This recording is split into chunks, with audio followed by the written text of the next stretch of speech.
विराम चिन्ह हा घटक आपण पाहतो, पण विराम चिन्ह पाहायच्या अगोदर आपल्याला काय पाहावं लागेल? विराम म्हणजे काय? विराम कशाला म्हणायचं? जेव्हा आपण बोलतोय आणि बोलता बोलता जेव्हा आपण थांबतो, या थांबण्याला काय म्हणायचं? काय म्हणायचं? विराम. मग आता विराम चिन्ह कशाला म्हणायचं? नीट ऐकायचं. ऐकणं होत नसलं घरी जायचं, पत्र काढायचे, डबल वाचवायचं, काय काम नसतं.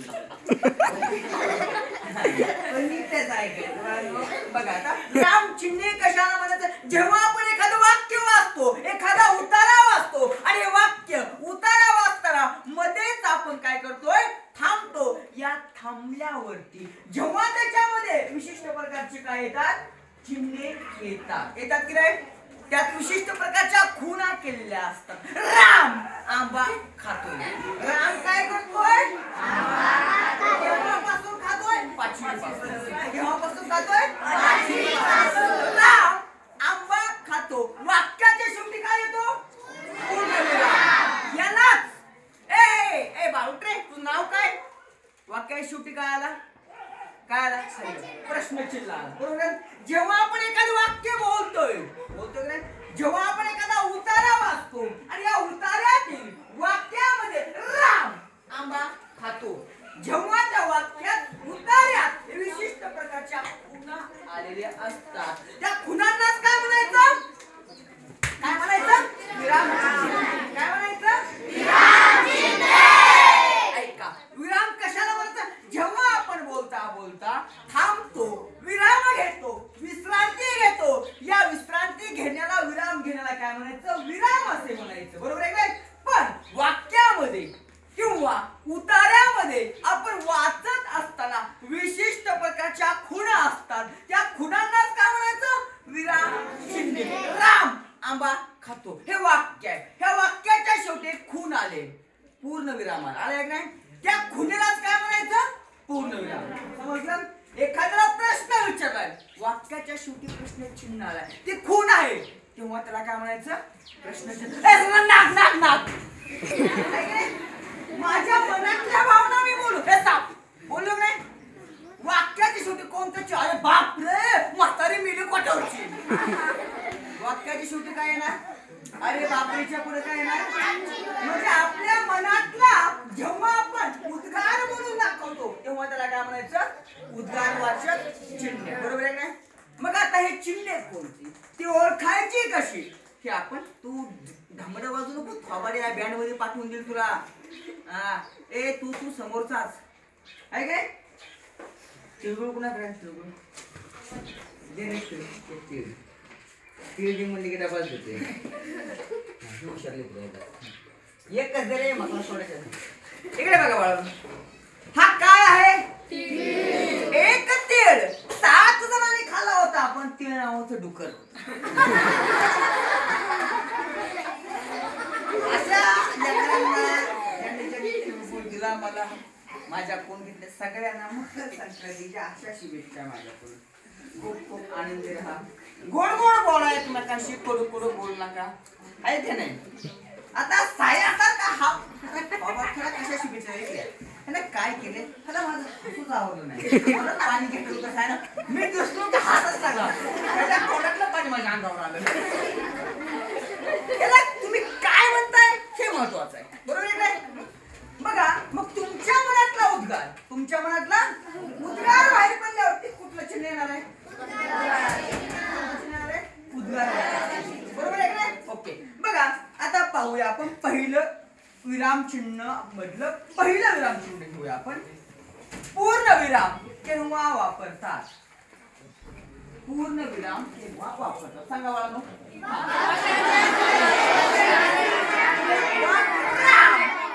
उठरे मस्तीने आंबा खाल्ला. वाक्य पूर्ण झालं की नाही? खातो ना आंबा, बटाट्याची भाजी करतो. ओके. बघा इकडे बघा, नाव काय बाळा तुझं? सोमनाथने आंबा खाल्ला. वाक्य पूर्ण झालं की नाही? मग वाक्याची शेवटी काय येईल? विराम. कुठलं विराम चिन्ह नाही? पूर्ण विराम. बस खाली.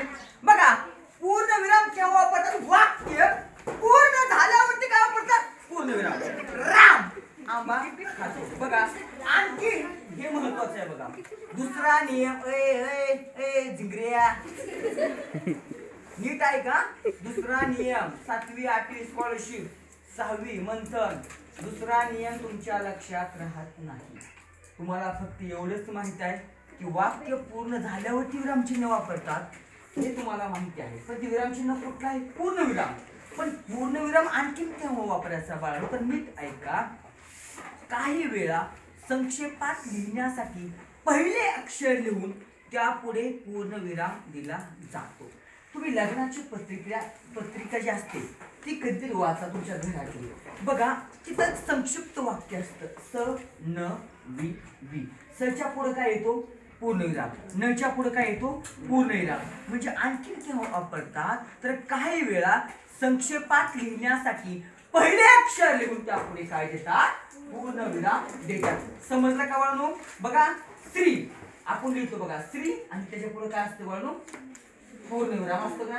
तुमच्या घरात ज्यावेळेस लग्नाची पत्रिका येते ती पत्रिका बघा तुम्ही. श्री डॅश डॅश यांचे पुत्र व सौच्या पुढे पण पूर्णविराम असतो ना. म्हणजे पूर्णविराम वाक्यात दोनदा वापरतात. केव्हा वापरतात बाळांनो? तर पहिली गोष्ट वाक्य पूर्ण झालं आहे हे दर्शवण्यासाठी पूर्णविराम वापरतात. आणि त्याच्यानंतर बाळून काही वेळा संक्षेपात लिहिण्यासाठी पहिले अक्षर लिहून त्याच्या पुढे पूर्णविराम वापरतात. उदाहरणार्थ वि वि विनंती विशेष. श्रीमान स्त्रीच्या पुढे पूर्णविराम येणार. डॉक्टर डॉक्टरच्या डॉच्या पुढे काय येणार? पूर्णविराम. म्हणजे जेव्हा आपण संक्षेपात लिहितो त्याच्याही पुढे काय वापरतात? पूर्णविराम वापरतात. 6वीचे विद्यार्थी समजलं का तुम्हाला? 6वीचे विद्यार्थी समजलं का आता? दुसरं विरामचिन्ह पाहूया आपण अर्धविराम. अर्धविराम कसं असतं बाळांनो सांगा. म्हणजे जसं आपण पूर्णविराम लिहितो का तसं वरती असा एक पूर्णविराम खाली स्वल्पविराम द्यायचा. तो त्याला काय म्हणायचं? अर्धविराम. तुम्हाला दाखवतो अर्धविराम कसं असतं ते. बघा अर्धविराम कसं असतं. इकडे बघा बाळांनो. तुम्हाला हे कोणतं चिन्ह आहे? आता हे बघा अर्धविराम. याला काय म्हणायचं? मग हे अर्धविराम केव्हा वापरतात? नीट ऐका बाळांनो. दोन छोटी वाक्य जोडण्यासाठी. केव्हा? दोन छोटी वाक्य जोडण्यासाठी आणि किंवा अशा पण परंतु या उभयान्वयी अव्ययाचा वापर करतात तेव्हा अशा वाक्यांचा संबंध अर्धविराम या चिन्हाने दर्शवतात. 7वी 8वी 6वी 5वी बाळांनो नीट ऐका. तुम्हाला मी आणखीन सांगतो. असं तुम्हाला इतकं सोप्यातलं सोपं कोणीही शिकवणार नाही. नीट ऐकायचं. मी क्वेश्चन विचारणार तुम्हाला सर्वांना बरं का. अर्धविराम केव्हा वापरतात? ऐका बाळांनो. दोन छोटी वाक्य जोडण्यासाठी. म्हणजे एखाद्या वाक्यात जर आणि पण परंतु किंवा अशा उभयान्वयी अव्ययी शब्दांचा वापर करतात तेव्हा अशा वाक्यांचा संबंध अर्धविराम या चिन्हाने दाखवतात. कोणत्या? गड आला पण सिंह गेला. वाक्य कुठलं आहे? गड आला पण सिंह. मग या वाक्यामध्ये कोणता शब्द आलाय? पण. बघा पण परंतु आणि नीट ऐका बाळांनो. पण परंतु आणि किंवा अशा. बघा उदाहरण काय आहे बाळांनो? नीट ऐका. उदाहरण काय सांगितलं मी तुम्हाला? गड आला पण काय गेला? सिंह गेला. गड आला पण सिंह गेला. मग याच्यामध्ये तुम्ही अर्धविराम का घेतले रे बाळांनो? सांगा बाळांनो. एक लक्षात घ्या. इकडे सगळे मुली इकडे बघा. कांबळे खुशबू इकडे बघा. भूमी. या वाक्यामध्ये गड आला पण सिंह गेला मध्ये एक वाक्य आहेत का दोन वाक्य आहेत? कोणती कोणती? गड आला हे एक वाक्य आहे गेलाय. ओके. आणखी कुठलं आहे? पण सिंह गेला.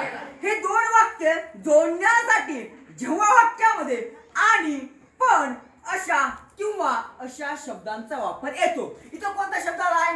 पण. आलाय की नाही? मग गड आलाच्या पुढे आपण कोणतं चिन्ह घेणार? अर्धविराम. गड आला पण सिंह गेला. मग अर्धविराम केव्हा वापरतात? जेव्हा एका वाक्यामध्ये आणि अशा परंतु किंवा हे शब्द येतात आणि दोन छोटी वाक्य जोडण्यासाठी कोणतं चिन्ह घेतात? अर्धविराम. कुणाची काय अडचण आहे का? पूर्णविराम समजलं केव्हा वापरायचं?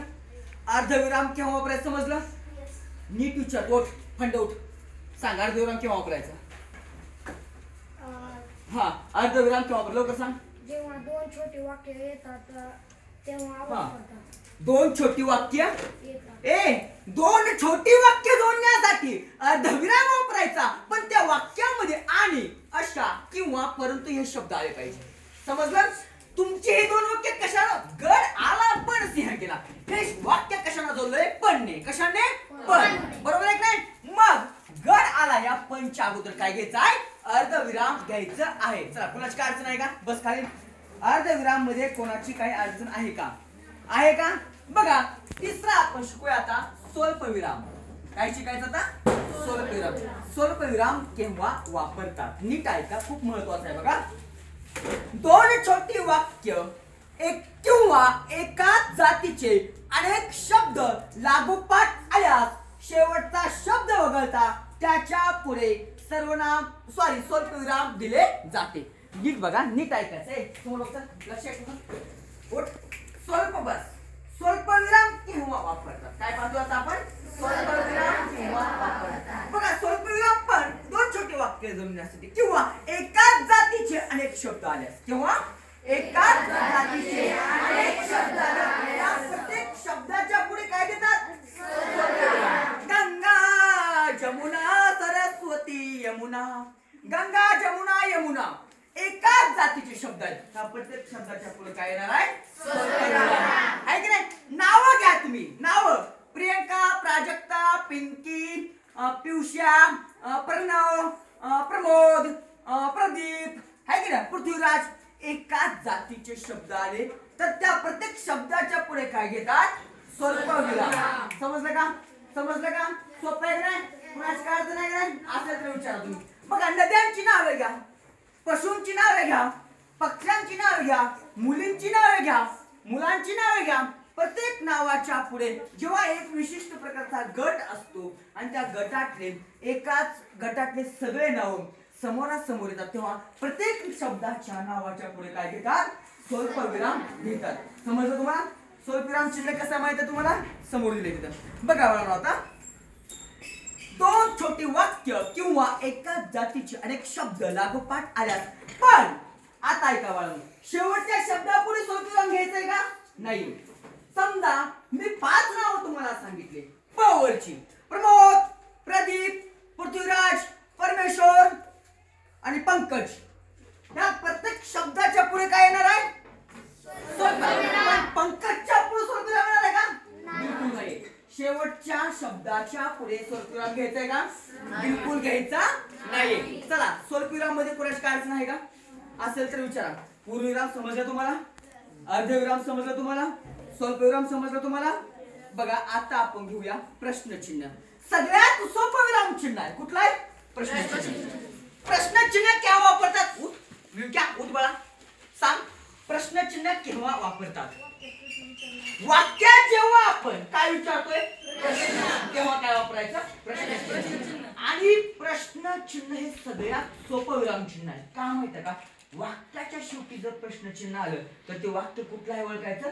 प्रश्नार्थक वाक्य आहे असं ओळखायचं. ओके. उदाहरणार्थ मी प्रश्न विचारला, ए बाळा उठ रे, उठ लवकर उठ. बाळा नाव काय तुझं? बाळा सोम. बाळा तू सकाळी चपाती किती खातोस? 1 खातो. बघा सोम किती चपाती खातोय? फक्त 1 चपाती खातो. हाय की नाही? प्रमोद सर 3 चपात्या खातात तरी छोटीच आहे. हाय की नाही? आमचा सोम्या बघा कसा खाऊन पिणार. म्हणजे मला काय बस खाली सोम्या, मी जेव्हा तुम्हाला प्रश्न विचारतोय तुझं गाव कुठलं आहे? हा मी काय विचारला? प्रश्न. बरोबर आहे काय? ओके. तुम्ही अजून युनिफॉर्म का घातला नाही? उत्तर सांगा. हा मी तुम्हाला काय विचारला? प्रश्न. म्हणजे प्रश्न विचारल्यावरती तू जांभळी काय देतो? आपल्या तोंडात तिळगुळ टाकायचा का? ओके. जेव्हा आपण काय विचारतो? प्रश्न विचारतो तेव्हा काय शेवटी काय येणार? प्रश्न चिन्ह येणार. चला कुणाची काय अडचण आहे का? तुम्हाला प्रश्नचिन्ह समजलं? तुम्हाला विरामचिन्ह समजलं? तुम्हाला अर्धविराम समजलं? तुम्हाला स्वल्पविराम समजलं? बघा पुढे आता महत्वाचं आहे उद्गारवाचक चिन्ह. खूप सोपं आहे बाळा. कोणतं चिन्ह? सांग. पूर्णविराम केव्हा वापरतात?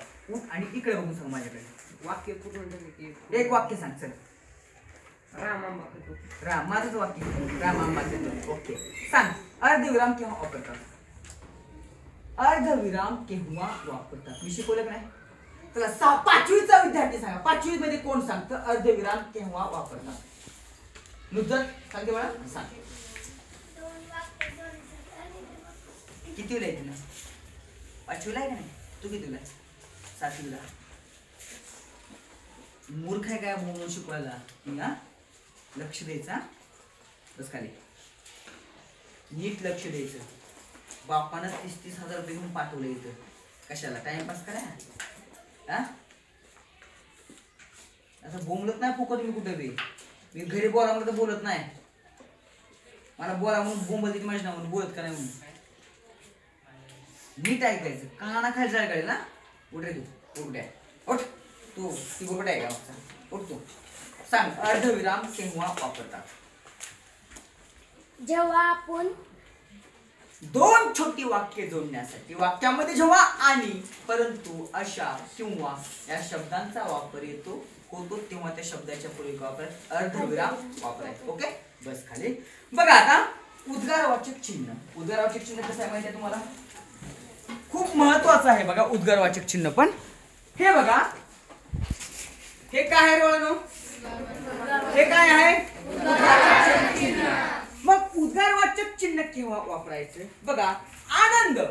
नीट ऐक. अय जान्हवी, ज्ञानेश्वरी, नीट ऐक. श्रावणी, जेव्हा आपण आनंद, दुःख, भीती, आश्चर्य इत्यादी भावनादर्शक शब्द वाक्यात आल्यास उद्गारवाचक चिन्ह वापरतात.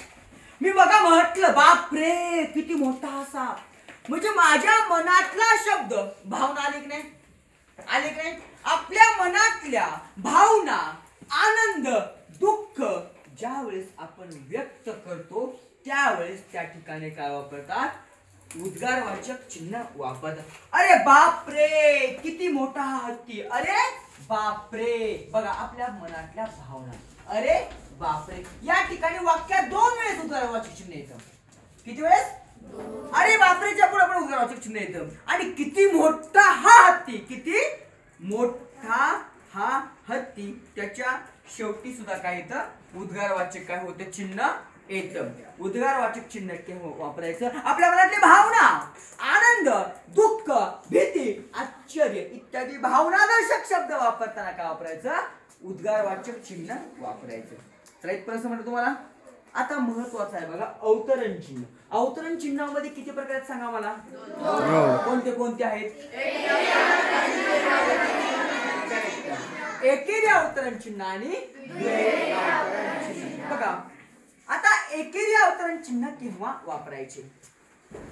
एकेरी अवतरण चिन्ह कसं आहे? इकडे बघा, बरोबर आहे का?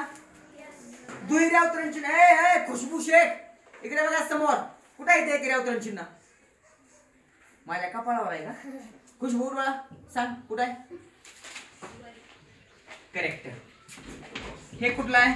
दुहेरी अवतरण चिन्ह. कोणतं आहे? दुहेरी अवतरण चिन्ह. बस खाली बाळा, लक्ष द्या इकडं. आता एकेरी अवतरण चिन्ह आणि दुहेरी अवतरण चिन्ह विशू सांग बाळा, एकेरी अवतरण चिन्ह केव्हा वापरायचं? उठ. हा केव्हा वापरायचं? एखादा सुविचार असो, एखाद्या लेखकाचं संत वचन असो किंवा एखाद्या संत कवीचं संत वचन असो, एखादं ब्रीद वाक्य असो, अशा वेळेस एकेरी चिन्ह अवतरण चिन्ह वापरतात. कुठलं चिन्ह वापरतात? अवतरण चिन्ह. वाजव, बँड वाजव, बँड वाजवायचं तुला, वाजवायचं. बघा एकेरी अवतरण चिन्ह केव्हा वापरतात? जेव्हा एखादा सुविचार येतो, एखादी म्हण येते, एखाद्या संताचं संत वचन येतं किंवा एखादं ब्रीद वाक्य येतं. या देशाचं ब्रीद वाक्य काय? भारत देशाचं सत्यमेव जयते. सत्यमेव जयते हे आपल्या देशाचं काय? ब्रीद वाक्य आहे. मग अशा वेळेस त्या वाक्यामध्ये काय वापरणार तुम्ही? काय वापरणार? एकेरी अवतरण चिन्ह तुम्ही काय म्हणता त्या ठिकाणी वापरणार. बघा आता दुहेरी अवतरण चिन्ह. एखाद्या व्यक्तीच्या तोंडचे शब्द जसेच्या तसे लिहिताना दुहेरी अवतरण चिन्ह वापरतात. काय वापरतात? एखाद्या व्यक्तीचे तोंडचे शब्द जशाच तसे लिहिताना काय वापरतात? दुहेरी अवतरण चिन्ह वापरतात. बघा उदाहरण सांगतो एक तुम्हाला. हे कोणते गाव आहे? प्रमोद सरांनी विचारले. हे शब्द कुणाच्या तोंडातले आहेत? शब्द काय? हे कोणते गाव आहे? हे गाव कोणते आहे? म्हणजे एखाद्या व्यक्तीच्या तोंडातले शब्द जेव्हा जशास तसे लिहितो आपण तेव्हा त्या ठिकाणी कुठलं चिन्ह वापरतात? दुहेरी अवतरण चिन्ह वापरतात. आता बघा शेवटचं आहे संयोग चिन्ह. सातवीलाच आहे बुक आहे. हे बुक कितीच आहे? बघा आता संयोग चिन्ह केव्हा वापरतात. तुम्हाला अपसारण चिन्ह आहे. आठवीला संयोग प्लस अपसारण चिन्ह आहे. आठवीचे विद्यार्थी मला सांगा बाळांनो, संयोग चिन्हाची आडवी रेष मोठी आहे की अपसारण चिन्हाची आडवी रेष मोठी आहे? कन्फ्युजन होईल तुम्हाला. संयोग चिन्हाची आणि अपसारण चिन्हाची एवढी चुकलो देवा. ओके ठीक आहे. बघा संयोग चिन्ह केव्हा वापरतात. बघा दोन शब्द किंवा दोन वाक्य एकत्र जोडण्यासाठी संयोग चिन्ह दिले जाते. संयोग चिन्हाची आडवी रेष कशी आहे? छोटी आणि अपसारण चिन्हाची मोठी. आता सातवीच्या विद्यार्थ्यांना अपसारण चिन्ह नाही, तुम्ही फक्त संयोग चिन्ह लक्षात ठेवा. तुम्ही जेव्हा आठवीला जाताल ओके किंवा सहावीचे विद्यार्थी पण तुम्ही जेव्हा आठवीला जाल त्यावेळेस तुम्हाला संयोग चिन्ह आणि अपसारण चिन्ह आहे. यावेळेस तुम्हाला फक्त आणि फक्त काय संयोग चिन्ह आहे. बघा संयोग चिन्ह केव्हा वापरतात. संयोग चिन्ह म्हणजे काय बघा, एक आडवी छोटीशी रेष आहे. दाखवतो तुम्हाला. संयोग चिन्हामध्ये काय इकडे बघा ही आडवी रेष बघा. हे काय संयोग चिन्ह. कोणतं चिन्ह आहे बाळांनो? सातवी इकडे बघा. सातवी सहावी पाचवी इकडे बघा. हे काय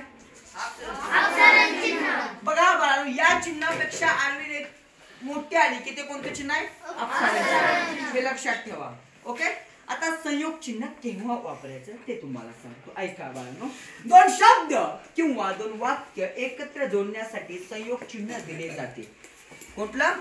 दोन शब्द. सोम्या संख्या आकृती टाईप. दोन शब्द किंवा दोन वाक्य जोडण्यासाठी काय वापरायचं आहे? संयोग चिन्ह. बघा नफा तोटा. नफा तोटा. इथे दोन शब्द आले नाही रे? एका समूहातले आले नाहीत? आलेत ना? मग हे दोन शब्द जोडण्यासाठी काय वापरायचं आहे? राजा राणी आई बाप. आई बाप एका गटातले एका समूहातले दोन शब्द जेव्हा येतात तेव्हा त्याच्यामध्ये काय वापरायचं आहे? काय वापरायचं आहे?